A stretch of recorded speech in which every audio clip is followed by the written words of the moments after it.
Hello, welcome to Miller's Classroom. Yes, the video on the principles of the Constitution and this one that I'm getting ready to do were recorded on the same day and within seconds of each other, and that's because of one important thing. This video is on U.S. federalism.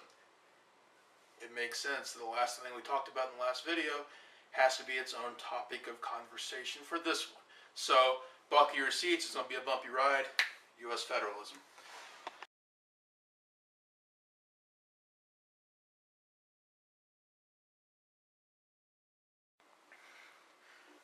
Alright, as we talked about from our last video, federalism is when we divide the power of government between two different things. In this case, it's going to be on a territorial basis or a geographic basis. Okay, we're talking about land. Where's the power located? On one hand, you have the federal government, D.C. On the other hand, you have 50 state governments all around the country. Okay, so basically our division of power extends across the entire nation. Alright, that's basically what federalism means. Now, what we're talking about is two different forms of government, really. Okay, you have the federal government that can do certain things and the 50 state governments that have other powers too. So, what we're really trying to get down into in this video is what each form of government or what each type of government can do. And we're going to start with the federal government.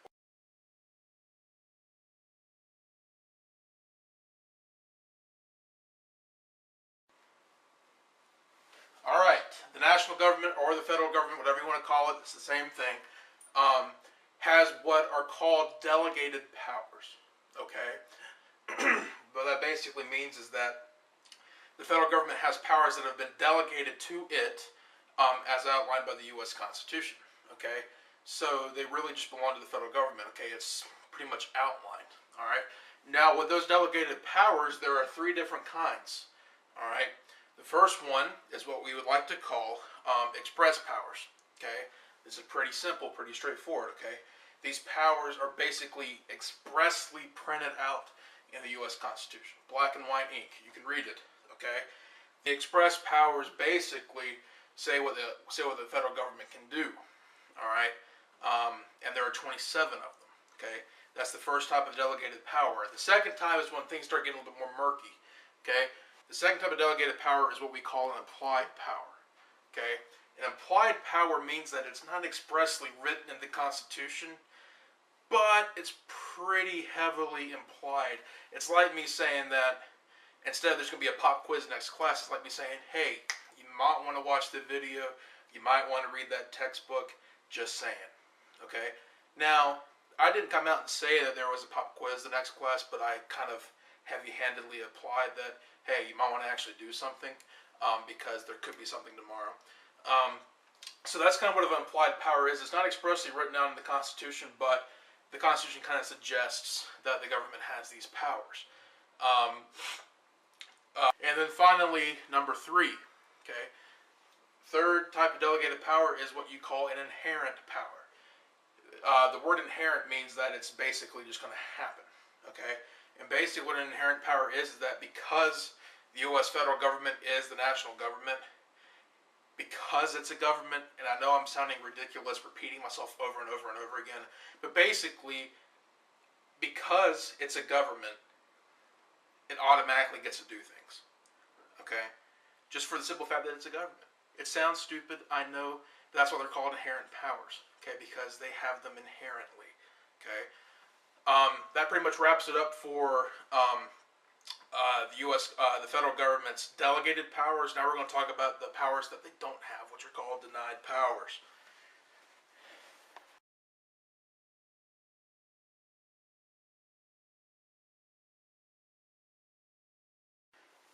Alright, federal government denied powers, or national government denied powers. These powers that the government at the national level in D.C. does not have. Okay? Two types. Number one, expressly denied. Just like the express powers and delegated powers, powers that the government did have. Okay? If it's expressly denied, that means the Constitution says that they do not have that power. Okay? It is written in black and white ink. Hey, you can't do that. Okay? So that's an expressly denied power. Number two is probably my favorite. Okay? Means that the U.S. government or the federal government doesn't have a power because the Constitution says nothing about it. It's not implied. It's not expressed. It's not even expressly denied. Okay? This is called constitutional silence. Okay? And because the Constitution doesn't say anything about it whatsoever, that means the national government can't do it. The lack of a national system of education, or a national educational system, or uniform marriage laws across all the states. Right now, all the states are responsible for their own marriage laws, not the national government. That's why they can't rule one way or the other whether or not gay marriage would be allowed. Plus several other types of powers that we won't get into today.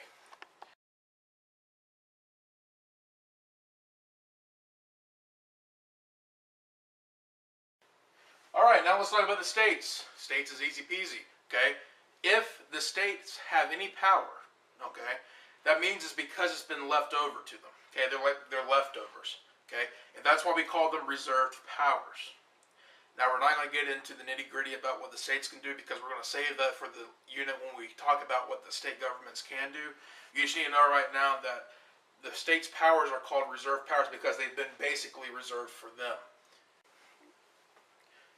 Alright, now just like the national government, the states also have denied powers, okay? There are some things the states can't do, and they're pretty basic, okay? Number one, they can't enter into treaties with other countries or states. They can't enter into alliances. They can't form confederacies because they aren't sovereign, okay? They have to answer to the national government, okay? So even though they have all the other three in the checklist that we talked about with the first video, they still can't do certain things, okay? That would be a denied power. Number two, they don't have the power to print or coin their own money. That's what the national government does. That's why when you drive into Georgia, the currency stays the same. It didn't used to be like that, specifically in the Articles of Confederation.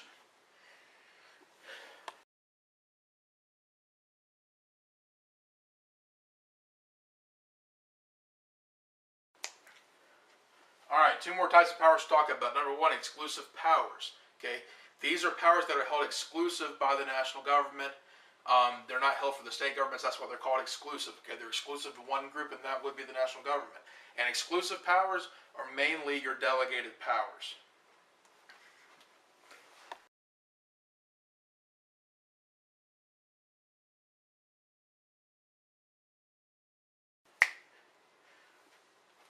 And finally, the last powers we need to talk about are concurrent powers. Okay, which means that both the states and the federal government have these powers at the same time simultaneously, but they operate separately.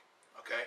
Now you might be asking yourself, well, why would you have federalism if the states and the national government can have powers at the same time and have the same powers? Well, they're going to make sense to you in a second, okay? Two basic concurrent powers. Number one, both governments have the ability to tax you. If you've ever gotten a paycheck in your life, you can look where your paycheck's one thing and then money gets taken out and then it's something else, you're depressed. Well, that's because both the federal government and the state governments have the ability to tax you, buddy. And number two, okay, both governments have the ability to set their own laws, where they can set their own punishments for certain crimes. Okay, so crimes can be different in different states, but each state has their ability to set their own crimes and punishments for those crimes, just like the national government has the ability to set capital crimes and punishments for those crimes as well.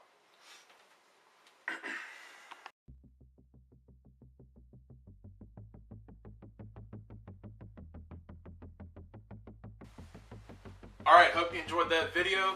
That wraps up Unit 1 for this part of the course. Go back and watch these videos on my channel and on Coach Thomas's channel, and some on hip use history to review for the test that's coming up. Hope you learned something. Go at your own pace, and remember to